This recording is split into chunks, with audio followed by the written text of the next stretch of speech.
¿Les parece que arranquemos con el tema de la historia que ya la veníamos preparando hace 15 días? Seguramente alguno habrá estado esperando la historia. Comenzamos, ¿les parece? Adelante.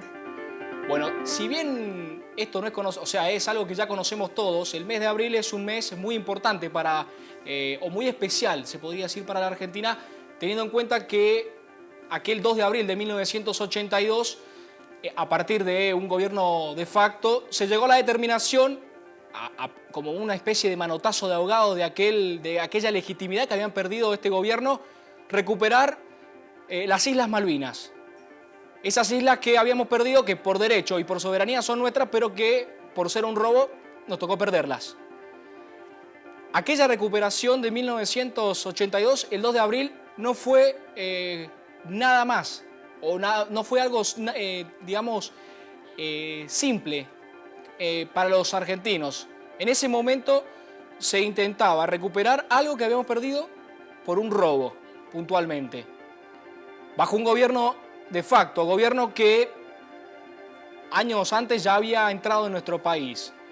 Pero el deporte y el fútbol especialmente no fueron ajenos a estos, sino que fue uno de los protagonistas, porque en el año 1982 se disputaba en España una nueva edición del Mundial de esta disciplina. Justamente este Mundial tenía a la Argentina como uno de los protagonistas, ya que había salido campeón en 1978 en nuestro país.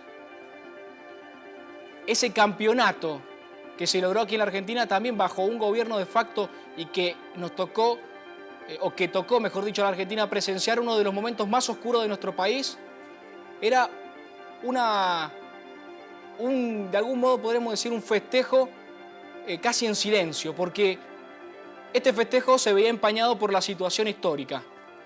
Año 1982, el equipo de César Luis Menotti defendía el título, tenía que defender este título. Algunos decían que Argentina no tendría que haber ido, otros dicen que sí tendría que haber ido. Bueno, Argentina terminó yendo al Mundial de 1982. Y si uno se pone a analizar los nombres, Diego Armando Maradona, Mario Alberto Kempes, Daniel Bertoni, Osvaldo Ardiles, todos jugadores realmente muy reconocidos, Tarantini, Pasarela.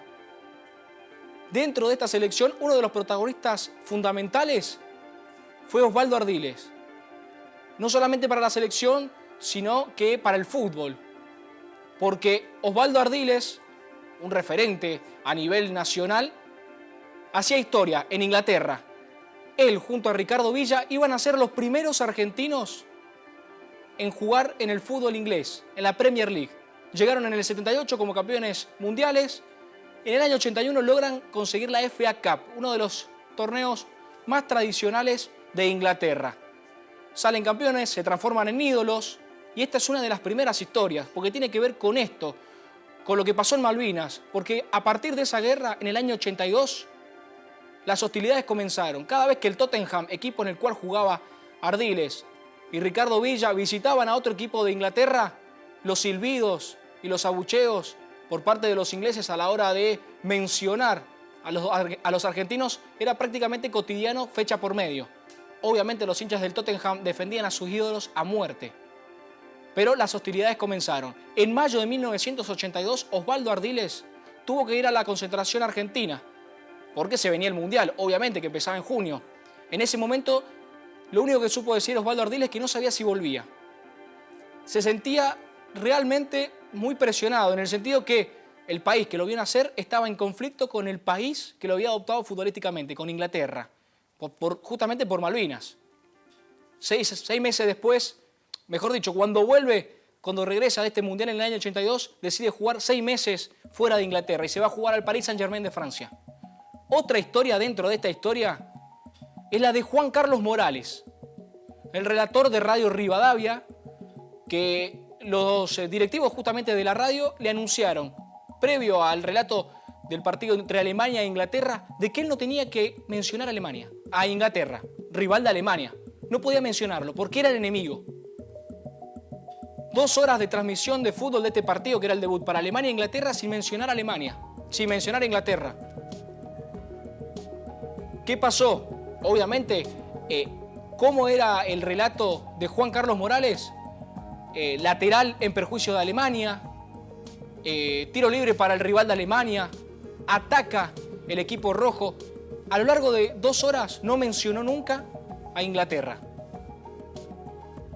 Posteriormente, otra de las historias, por ahí la más sensible, que tiene que ver con esto, con el fútbol de trinchera, es la de Marcelo de Rosasco, un combatiente, amante del fútbol, que un 13 de junio de 1982, cuando estaba en su trinchera, justamente en Malvinas, encontró una radio vieja. Él pensaba que esa radio vieja a lo mejor no funcionaba, la probó y funcionaba. Justamente el 13 de junio de 1982 fue el debut de Argentina con Bélgica. Derrota para el equipo de César Luis Menotti, pero para Marcelo Rosasco esta radio, ese momento del fútbol le permitió olvidarse prácticamente del hambre, del miedo, del terror, de todo lo que había pasado en ese enfrentamiento bélico entre Argentina e Inglaterra, y el fútbol le sirvió como excusa para olvidarse de todo esto. Obviamente, esa derrota llegó un día después, 14 de junio, se rindieron las tropas argentinas, fue triunfo para Inglaterra, derrota para Argentina, que marcó un antes y un después en el plantel de la selección argentina que estaba en España en el 82. No pudo pasar de la segunda ronda. Y después ya la historia es conocida. 4 años después, Diego Armando Maradona, el abanderado, en México, que de algún modo logró una especie de revanchismo futbolero, netamente futbolero, no más que eso, pero que sirvió para apañar un poco, pequeñamente, el dolor que nos sirvió que nos trajo aquella derrota en Malvinas.